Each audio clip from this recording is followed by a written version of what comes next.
All right, let's get down to business. A really quick bit here. I just want to talk about Candyman before everyone starts watching the new Candyman. I'm kind of on the fence about this new one because even though it seems like they're playing this game like they tried it in The Craft, the new one, the new Legacy or whatever it's called, where they're adding people from the past but not using literally the same logic that was in the movie that they're trying to take away. But I have faith in Jordan Peele. Hopefully he knows what he's doing, and this is a give and take. So he put his name on the front of this, right? However, Jordan Peele has allowed a woman, I don't know if it's the same woman who made the story of the previous Candyman or if it's just a new woman, but he's basically saying, oh, it's all you. So if it's great, I'm sure Jordan Peele will keep talking about how Candyman was so great. But if it's bad, I know 100% that Jordan Peele's going to throw this woman under the bus. But I wholeheartedly would put money that he will put her under the bus before claiming any garbage that happens, because that's what's going on. He said that, oh, it's all her. So supposedly, if it's good, I know he's going to keep talking about how good it was.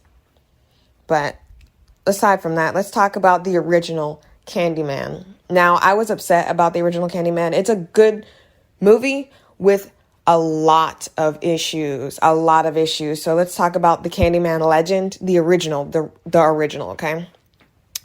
So it's this dude, he's the son of an ex-slave, I do believe. He was a painter, and this rich white person was like, oh, paint my daughter. How could this possibly end in a relationship? They get into a relationship. They don't even specify if it was consensual, but supposedly it was consensual. And they kind of teeter, which made me upset. It made me upset. But I understand this is the perspective of white people. Literally, this is a white show. This is a white movie. I don't care how many black people you see. This is a white movie. This is for white people to be scared of. This isn't us. This isn't for us. So basically, the girl becomes pregnant, and the white dude and all his buddies go and get him, cut his arm off, put honey on him and the combs so the bees will attack him. And he dies. They put a hook on where his arm was, and I don't know what other mutilation they did to him. But here's a good example of how I know that Candyman, the original Candyman, it was just for white people. Because why would Candyman be killed by white people and kill black people? It's the ominous threat that never really comes to fruition. If we're going by the woman's death that it was based on, and by the way, let me talk about, sidebar here. Let me talk about how I feel about putting people's literal murders on TV for entertainment. Ryan Murphy has made it to where things have opened up. Maybe there's a different explanation for someone's death, like Black Dahlia. However, some things about what he does makes no sense, like the Nightcrawler coming back and the time changing and all that. There are certain liberties that one can take when making art in real time. You have to have reality in there somewhere. But I do believe it becomes exploitative when the people who were affected by this murder or rape or anything do not get monetization for it. And it sounds horrible, but it's their life. They should be, if their child or whoever in their family died, they should be getting money from this, because money's already giving to Ryan Murphy and whoever else is connected to these American crime stories and whatnot. Is Hillary Clinton getting any of this money for this Monica Lewinsky garbage? Is Monica Lewinsky I'm just going to let you know right now, when American Crime Story comes out, everyone is going to start hitting on Monica Lewinsky again. People hate Hillary Clinton for certain reasons. One main reason is because she's a woman. If she was a man and had the same attributes, they hate her more than Bill Clinton, who was the actual president and was the war criminal. And she may have done things in Congress, but everybody's a war criminal. Why are you guys putting hierarchy on certain people? It's because of your internalized misogynistic tendencies. But go off. To be quite honest, I don't like the fact that Candyman has this woman's death and making it seem like, okay, Candyman did it. It's doing two things at once, which I don't like. It would have been cool if by the end, Helen, who really was overstepping her boundaries, and I hate the fact that she got beat up by those guys because that's unacceptable, but she ends up getting them anyway. It's like, I don't know, it just seems like everything works out for her until the very end. And yes, you could say, oh, well, she was tortured, and that's another thing. It's horrible. The guy who is her husband, who literally had a woman in his house the moment she was locked up. He was already having an affair with this woman. He doesn't get anything. And yes, he dies at the end. Spoiler. But he gets to live the whole time, like, with no repercussions, and she's dealing with Candyman. I don't understand why Candyman is like, he doesn't harm Helen. And that's one interesting thing. He kills her friend who's black. They didn't do anything to you, Candyman. I really don't know why you're killing black people. So I hope and pray that this new Candyman is going to actually be logical and be made by black people, because why on earth would Candyman be killed by people who are racist and then kill black people? That's the one thing that I never understood. I watched Candyman 2, and it just went downhill from there. It was kind of like annoying. I liked the continuity bit of it. I like the guy who plays Candyman. He's very good. I wish I would see him more in pop culture things, like more modern things. He's in a lot of black things, but he's not in like the limelight like they love to push certain black men like Samuel L. Jackson, and we see them 24/7. We see Denzel Washington, but what about all these other black men and all these other black women that we see in like works of art? Like I said, I do like Candyman. There's a lot of problems with the movie. I suggest you guys go watch it. I highly recommend you watch the first one. The second one is terrible. You can literally skip that one. I never watched the third one because it was for buy, and I'm not buying that garbage. It's just basically just following white women, honestly. I don't understand how, this is the only way they could have done it. The racists who had a hand in making Candyman, the first three, kind of gave Candyman Stockholm Syndrome, because he's like very favorable to white people for some reason. Like, yes, he makes Helen crazy and makes her seem like she's crazy, and then, oh, I'm blaming this on you because what happened with her was blamed on him, even though it takes two to make a baby. There's just a lot wrong. They were like, okay, how are we going to Anglo-Saxonize this crap? Oh, let's just follow this white woman and let her have a black friend that dies by the hands of a black man. Let's do that. We can't follow a white guy because that makes no sense, according to them. I'm just saying that it really makes no sense that Candyman's killing black people at all. Like, at all. There's no reason. He should be protecting them, in fact. Why is he putting a baby in fire? That's what I don't like. That's what I didn't like about Candyman, and I hope that this new Candyman, like, that's coming out, does something that retcons that situation, like something, or explains it, or does something differently. And yes, okay, let's just reverse it. Okay, let's say a black woman was being told by Candyman, you must do this, and then he puts a white baby in there and she dies and all that. Would it feel the same? It actually would have been a better movie because it would have been a black person's experience.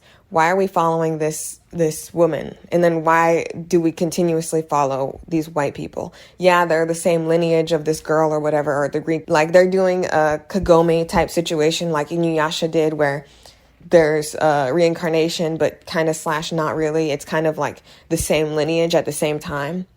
It's crazy. And it's quite annoying to see Candyman like kill all these black people when he was killed by white people. That's the bottom line of that. And it's interesting because in Cabrini Green, the original Candyman, not 2 and 3, because 2 and 3 don't have nothing to do with that. They kind of do, but they kind of don't. It's annoying. Like, the first one is like the one that you should watch. I recommend that one. But the black people are literally making shrines for him, leaving stuff for him, and he's gonna take one of their babies. Why, though? Why? And then people, you can come and complain to me about, oh, he was just trying to provoke Helen. He wasn't going to kill that baby. Why'd he kill the dog then? That was that black woman's dog. Yeah, he was a dog, but he was the black woman's dog. It's just, this movie was made through the eyes of a white man. If a black person made this and had the same materials, by same materials, I mean Helen is still white, he's still trying to play games with this girl, I'm sure it would have been a lot better. Something could have been explained as to why Candyman has no allegiance to black people whatsoever, but he's keeping all these white people alive and toying with them. And the end, Helen isn't even with Candyman. Helen is like her own person. She's like a new Candyman creature because her husband calls her through the mirror and she kills him. Like, was that the original ending?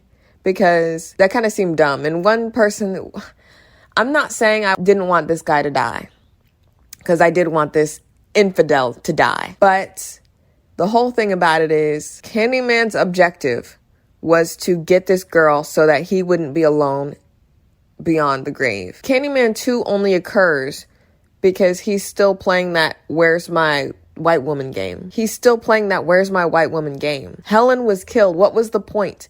Yes, he's like, oh no.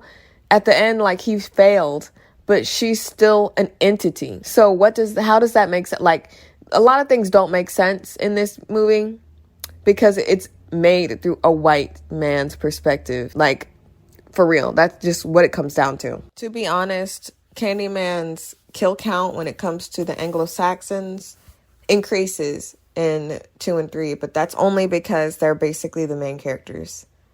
It's basically where he's like attacking them. It's not the hood anymore. So basically, duh, that's gonna happen. I'm excited to see this new Candyman because it actually looks like it's just ordinary, regular people, like regular black people. It doesn't have to be the straight up ghetto or anything. It's just regular black people and maybe a little wealthy. But supposedly it follows the son that was the first boy that was going to be burned in that fire because Candyman. So I'm really, really, really excited to see what goes on. My hypothesis is straight up the mom that's from the first one's going to die in the first 2 seconds of the movie. I'm 100% sure. We see her in the preview and it kind of looks like they go to her for help. But I do believe, since we know the information that we know now, that we're following the boy that was going to die. For real, I kind of have a little issue with that because I don't think they specified if the baby was a boy or girl or not. But if they didn't, they really screwed up in not making the main character a black woman. That would have redeemed everything that happened in this movie. It would have redeemed everything. Having it be a black man, really no different. Really no different from having a white woman. And if I need to explain why, then it shouldn't matter to you. Even with all the racial issues. And I kind of understand what they were going for with Candyman obsessing over this white woman, but it looks real bad. Aside from the woes and everything that I talked about, this is a good movie. Don't be surprised if you see a little wire here, a little boom there. Okay, it was from a while ago. Freaking go off. If you want to watch something now, go into theaters and watch Candyman. How about that? This Candyman is super duper old and you will see wires. When you see it, it's hilarious.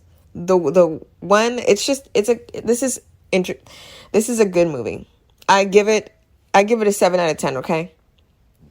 It's a 7 out of 10, even with what I said. I'm done with this. Hope you guys enjoyed. Like if you like, share if you like, comment down below. Did you like Candyman? Tell me your favorite parts, least favorite parts. Are you looking forward to this new Candyman? I'm going to watch it. I'm going to be open-minded about this.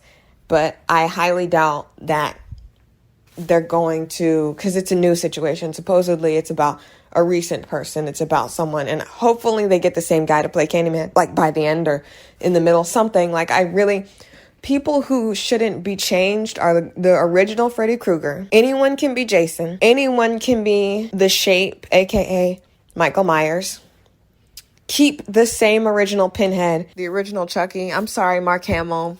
You weren't hitting on nothing. You can literally be the king of all other things you've ever done in your entire life, between Joker animated and freaking everything else you've ever done. But you cannot be Chucky. I am so sorry. That was terrible. And the design was terrible. That wasn't your fault, though. And keep the same original Candyman. Those are the people that I just want to keep the same. And until, they can't do it anymore. They don't want to because they can retire acting is a job, so that people shouldn't, like, like, it's crazy that you guys were forcing that woman to work until she died. That's insane. And yeah, you can be like, oh, she did it because she wanted to, but okay. I'm done.